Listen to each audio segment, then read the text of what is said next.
Today I want to take you through a concept that is really important in these times, especially when markets are really volatile. I spoke to a new client this week and she said the concept that changed the way she felt around the chaos around the markets and uncertainty is being able to understand crystallization. Once she got that concept, this was something that made a huge difference to her. It helped her sleep at night. So when you're buying your capital asset, whether that investment is property or shares, you're not going to be able to have a real loss or a real gain till you sell out of it. And that's when crystallization happens. When you crystallize a gain, that means that you sold out of that asset when it had a higher value than when you bought it. Flip side, if you sell out of it when the market is low, meaning that it's worth less than what you bought it for, that's when you crystallize a loss.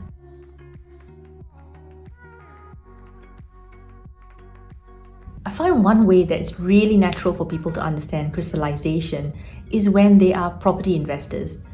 People understand the value of property because quite often they own their own property, their principal residence, even if they don't have investment properties. Often you will find people will avoid trying to sell their property in a low market. So they will tell you, well, I'm not too worried about property prices because I'm not going to sell anyway, so it doesn't matter. And they look away from the value of their house and the property is not valued from day to day.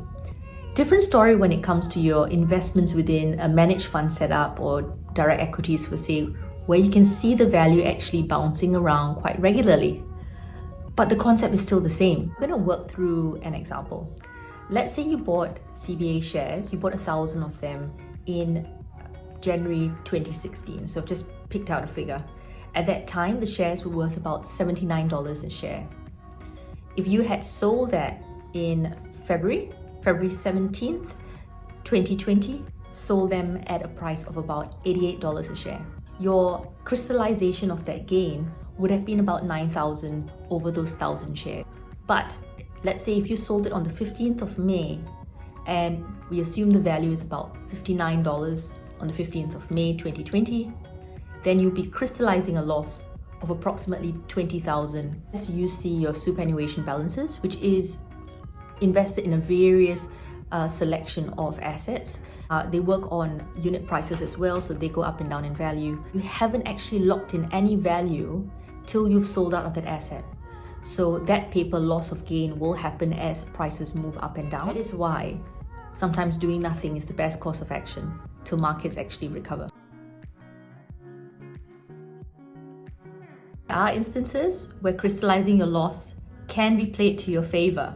That's for another time. And that's another story. Crystallization is so important to helping you have a sense of ease through this volatile period of markets. I hope that you've enjoyed this session. There'll be more topics coming your way, just dependent on what questions I get or what questions happen in my office as well.